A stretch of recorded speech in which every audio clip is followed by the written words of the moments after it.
So hello everyone, myself Divyanshi Mishra and I am a BSc Nursing 4th year student. So if you are also starting your BSc Nursing journey and आप अभी first semester में हो, then let me tell you something. इसको lightly बिल्कुल भी मत लेना. Because in first semester you don't only deal with the पढ़ाई लिखाई, you also deal with new people, new environment and everything new. Like सब कुछ नया होता है आपके लिए. Like स्कूल से सीधा कॉलेज में आए हुए होते हो, नए लोगों से मिलना होता है, बहुत सारी चीज़ों से डील करना पड़ता है. So in this video I'm going to tell you exactly what you're gonna deal with in your first semester and what will you experience and how can you manage everything. And at the end of the video I'm gonna tell you some of my personal advice. So उसके लिए ज़रूर रुक जाना क्योंकि वो बहुत ही ज़्यादा important है आपके लिए from your senior. तो उसके लिए ज़रूर रुक जाना and let's just start this video. So firstly I'm gonna give you the overview of what you have to deal with in your first semester. Like new people, new environment, जैसे कि मैंने पहले भी बोला, everything new. काफ़ी मोटी मोटी books, नया syllabus, college studies, new teachers and everything else. ठीक है, इसमें आपको बहुत सारे एग्जाम्स देने पड़ेंगे, बहुत सारे प्रैक्टिकल्स देने पड़ेंगे, क्लिनिकल ड्यूटी भी करनी पड़ेगी फर्स्ट सेमेस्टर से ही. सो ये सारी चीज़ों को पहले तो जान लो कि इतना सब कुछ आपको एक साथ में करना ही करना पड़ेगा. ठीक है, उसके बाद में एडजस्टमेंट जो होता है, जो आपको फर्स्ट सेमेस्टर में वो भी करना ही पड़ता है क्योंकि आप नए आए हुए होते हैं. तो उसी टाइम पे आपको ये एडजस्टमेंट भी करना पड़ता है. हॉस्टल के लोग कैसे होंगे, हॉस्टल कैसा होगा, वहाँ पे एडजस्ट कैसे होंगे, ये सारी चीज़ों से आपको एक फर्स्ट ईयर या फिर first sem student as a BSc nursing student deal करना पड़ेगा जब भी आप कॉलेज में एडमिशन लोगे, जब भी आप अपना फर्स्ट सेमेस्टर स्टार्ट कर रहे होंगे. तो ये सारी चीज़ों से आपको डरना बिल्कुल भी नहीं है, पैनिक बिल्कुल भी नहीं करना है. You just have to think कि टाइम के साथ सब कुछ ठीक हो जाएगा. ठीक है, सारी चीज़ें आपको पता चल जाएंगी, आप ओरिएंटेड हो जाओगे पूरे कॉलेज से, टीचर से, सब कुछ आपको धीरे धीरे पता चल जाएगा. लेकिन अगर आप ऐसा सोचोगे कि मुझे तुरंत ही क्यों नहीं सब कुछ पता चल रहा है, सीनियर से सब कुछ पता है, तो फिर ऐसा तो नहीं हो सकता. ऑब्वियस सी बात है. एज अ फ्रेशर घबराना नहीं है बिल्कुल भी इन सब चीज़ों को लेके.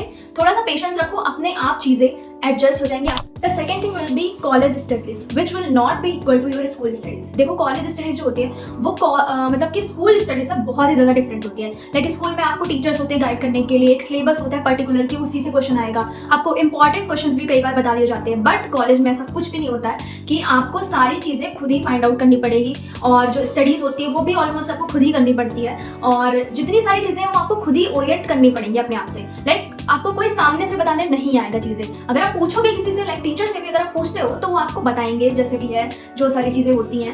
और अगर आप अपने सीनियर से पूछोगे तो वो आपको बताएंगे. लेकिन ऐसा नहीं होगा कि आपके लिए एक वे बिछा दिया जाए जैसे स्कूल्स में होता है, वैसे बिल्कुल भी नहीं होगा. इस चीज़ से आपको ओवरकम करना पड़ेगा बहुत जल्दी क्योंकि आप कॉलेज में आ चुके हो. अब आपको अपनी स्कूल वाली सारी चीज़ें पीछे छोड़नी पड़ेंगी एंड नई शुरुआत करनी होगी बहुत ही जल्द. So the next thing is subjects. Like कौन से सब्जेक्ट्स आपको as a first year student या फर्स्ट सेमेस्टर स्टूडेंट आपको पढ़ने पड़ेंगे इन बीएससी नर्सिंग कोर्स. तो जो फर्स्ट सेम में आपके सब्जेक्ट्स रहेंगे वो होगा आपका एक तो nursing foundation and sociology, psychology and anatomy, physiology and English आपका एक और इंटरनल सब्जेक्ट रहेगा. These are the subjects that you are gonna deal with in your first semester. And अब इन्हीं सब्जेक्ट्स का आपका जो एग्जाम पैटर्न है वो कैसा रहेगा. तो इसमें ऐसा होता है कि जो आपका सोशियोलॉजी, साइकोलॉजी होता है वो एक सब्जेक्ट होता है. लाइक आपका इसका एक पेपर होगा, इसमें 38 मार्क्स में सोशियोलॉजी और साइकोलॉजी डिवाइडेड होगा एंड उसमें आपको दोनों में इंडिविजुअली पास होना पड़ेगा. एंड ऐसे ही सेम एज इट इज आपका एनाटॉमी एंड फिजियोलॉजी का रहेगा. उसमें भी आपको एनाटॉमी फिजियोलॉजी का एक सिंगल पेपर होगा आपका एक्सटर्नल वाला एंड उसमें आपको दोनों में इंडिविजुअली पास होना होगा और टोटल का 38 मार्क्स आपको लाना होगा. और अगर आप एग्जाम पैटर्न के बारे में और जानना चाहते हो देन मैंने आई बटन में आपको वीडियो लिंक दे दिया है, आप उसमें जाके देख सकते हो. Next thing is books and notes. Books और नोट्स जो होंगे आपके फर्स्ट सेमेस्टर में, इसमें मैंने डेडिकेटेड वीडियो बना रखी है बुक्स पे, तो आप जाके चेक कर सकते हो उसको. मेरे चैनल पे चले जाओ या फिर मैंने आई बटन में दे दिया होगा तो उसमें आप देख सकते हो. बुक्स में आप ऐसी बुक्स प्रेफर करना, मतलब आप एक ही बुक प्रेफर करना, जो भी बुक लेना वो एक ही बुक प्रेफर करना और उसको ही पढ़ना मतलब. एंड नोट्स का आप ऐसे कर सकते हो, लाइक आपको टेलीग्राम वगैरह पे भी नोट्स मिल जाते हैं ईजिली. अगर आपको बनाना नहीं पसंद है, लेकिन अगर आप बनाना चाहते हो तो वो आप लेक्चर्स देख के भी बना सकते हो या फिर आप ऐसे भी बना सकते हो कि बुक्स से पढ़ी आपने उसको शॉर्ट नोट्स आप बना सकते हो. मैंने मतलब ऐसे ही शॉर्ट नोट्स बनाए थे, बुक्स ही पढ़ के बनाए थे, मैंने लेक्चर वगैरह नहीं देखा था. और अगर आपको नोट्स बनाने के बारे में और जानना है तो आप मेरा वीडियो चेकआउट कर सकते हो. The next thing will be how to actually study in your first semester. ठीक है, आप देखो ऐसा है कि आपको अब जब आप कॉलेज में आ गए या फिर आपने इस कोर्स में एडमिशन ले लिया है तो आप ऐसे नहीं पढ़ोगे कि आपको सिर्फ पास होने के लिए पढ़ना है. ठीक है, आप अगर जब बड़े हो जाते हो, मतलब जब ये आपका कोर्स वगैरह खत्म हो जाएगा तो आपकी यही सारी जो बेसिक चीज़ें आप अभी पढ़ रहे हो ना, यही सारी आपको काम आएंगी जब आप क्लिनिकल्स में जाओगे. मतलब क्लिनिकल्स में अगर आपको जाना है, जॉब करना है, तो यही सारी चीज़ें आपको काम आएंगी. अगर आप अभी ही पढ़ोगे ही नहीं ढंग से तो फिर आप वहाँ पे गलत चीज़ें करोगे जो कि एक पेशेंट को हार्म कर सकती है. तो आप ये सोच के जरूर पढ़ना कि हमें ऐसे पेशेंट को ट्रीट करना है, पेशेंट की केयर करनी है, उसके अकॉर्डिंग आपको पढ़ना है। जस्ट एग्जाम को पास होने के अकॉर्डिंग नहीं पढ़ना है, क्योंकि आपकी फर्स्ट सेमेस्टर में भी ड्यूटी लगती है, क्लिनिकल्स जाते हो आप, तो वहाँ पे भी अगर आपको कुछ पता ही नहीं होगा तो आप पेशेंट के लिए थोड़ा गलत हो सकता है। लाइक मतलब कुछ भी अगर छोटा सा भी आप काम कर रहे हो तो भी आपको थोड़ी सी नॉलेज तो होनी चाहिए ना उसके बारे में। तो इसीलिए आप थोड़ा अच्छे से ही पढ़ें, वो ही बेटर रहेगा। एंड अगर आपको एक्चुअल में जानना है कि आप कैसे टॉप कर सकते हो अपने फर्स्ट सेमेस्टर में, देन आप मेरा एक वीडियो देख सकते हो। मैंने इसमें भी डेडिकेटेड वीडियो बना रखी है, उसको जाके चेकआउट करना जरूर। Next thing you are gonna deal with is attendance. ठीक है, अटेंडेंस आपको लाइक क्लिनिकल्स में 100% चाहिए होगी, और जो आपकी थ्योरी क्लासेस होती है उसमें आपको 80% अटेंडेंस मैंडेटरी है, लाइक आपको करनी ही करनी है। तो फर्स्ट सेमेस्टर में नए नए बच्चे आए होते हैं, जोश होता है बहुत ज़्यादा, तो वो ऐसे क्लासेस बंक वगैरह कर देते हैं या फिर जाते ही नहीं है क्लासेस वगैरह। तो ये चीज़ें मत करना, क्योंकि कई जगह पे ऐसा कर देते हैं कि फिर वो एग्जाम नहीं देने देते हैं। आप फिर पैसे दोगे अगर प्राइवेट में है तो आपको एक्स्ट्रा मनी देनी पड़ेगी कि एग्जाम में बैठने के लिए या कुछ भी। तो ये सारी चीज़ें मत करना, पहले ही अपना ये मत बनाना, और अटेंडेंस जो है उसको मेंटेन रखना, मत ऐसी काम करना कि आपको बाद में पछतावा हो। ठीक है, the next thing that you gonna experience is clinical duty. ठीक है, as a first sem student, अगर आप मोस्टली अगर आप गवर्नमेंट कॉलेज में एडमिशन लिए हो तो फिर आपको क्लिनिकल ड्यूटीज जो होंगी वो आपकी फर्स्ट सेमेस्टर से ही लगना स्टार्ट हो जाएगी। ठीक है, आपको 8 AM से 1 PM तक लाइक हाफ ब्लॉक जो चलता है हमारा, वो आपको ड्यूटी करनी पड़ेगी as a first sem student. अगर आपके आवर्स कम पड़ रहे हैं तो वो 4 बजे तक भी ड्यूटी एक्सटेंड हो सकती है। तो क्लिनिकल ड्यूटी में आपको करना क्या होगा, जो भी आपके सिलेबस के अकॉर्डिंग है, लाइक नर्सिंग फाउंडेशन का जो सिलेबस है आपका, उसके अकॉर्डिंग जो भी उसमें प्रोसीजर्स वगैरह दे रखे हैं वो सब आपको सीखने पड़ेंगे, वो सारी चीज़ आपको देखनी पड़ेंगी, वहाँ पे ऑब्जर्वेशन करना पड़ेगा। मोस्टली फर्स्ट सेम स्टूडेंट्स को ऑब्जर्व करना पड़ता है कि क्या हो रहा है एक्चुअली में। आपको ऐसा कोई काम नहीं करना होगा वहाँ पे, ज़्यादातर हेल्प करवानी होगी, जो भी वहाँ पे नर्सिंग इंचार्जेस होंगी, जो भी वहाँ पे स्टाफ नर्सेज होंगी, उनकी हेल्प करवाओगे आप, लेकिन आप ऐसे खुद से जाके कुछ भी नहीं करना है आपको। फर्स्ट सेम की क्लिनिकल ड्यूटी में नहीं आता है छोड़ दो, पूछ लो 10 बार, लेकिन अपने आप से कोई चीज़ मत करना जिससे पेशेंट को हार्म हो सके। तो आपको ये क्लिनिकल ड्यूटी वगैरह करनी पड़ेगी, जो कि काफ़ी टायरिंग हो जाएगा आपके लिए। फिर उसके साथ में आपको पढ़ाई वगैरह भी करनी पड़ेगी। तो ये सारी चीज़ें आपको मैनेज खुद ही करनी पड़ेगी कि कैसे आप टाइम निकाल रहे हो, कैसी चीज़ें आप कर रहे हो।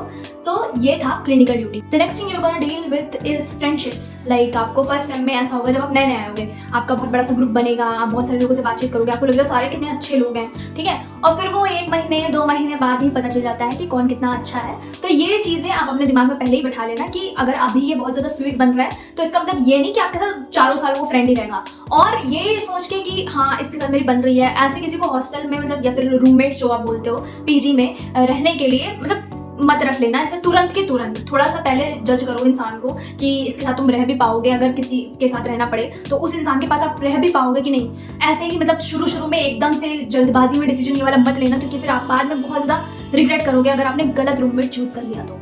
कई बार तो ऐसा होता है कि कुछ लोग के दोस्ती नहीं बन पाते हैं मतलब इस चक्कर में, और आई थिंक सही रहता है कि अगर आप अकेले हो बेटर है ऐसे लोग के साथ में रहने से।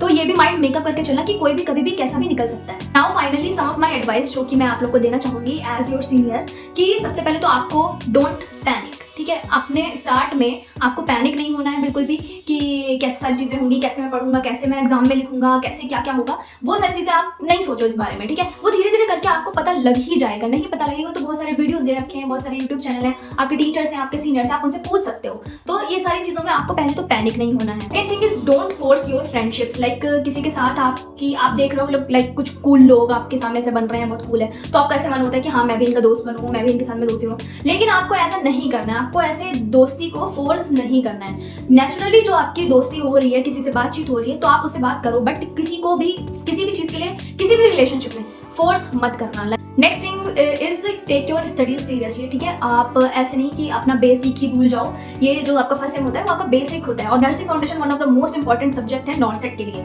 तो अभी से अगर आप पढ़ोगे अच्छे से तो आपको आगे बहुत ज़्यादा हेल्प होगी, लेकिन अभी से ही आप अपना ऐसे कर लोगे तो फिर बहुत ज़्यादा अच्छा नहीं हो सकता है। तो इसीलिए पहले से थोड़ा सा स्टडीज को सीरियसली लेना है। The most important advice that I'm gonna give you is don't make a teacher your enemy. Like first sem में ऐसे ही आके अगर कोई टीचर आपको कुछ बोल दिया है या कुछ भी, just say sorry and move on.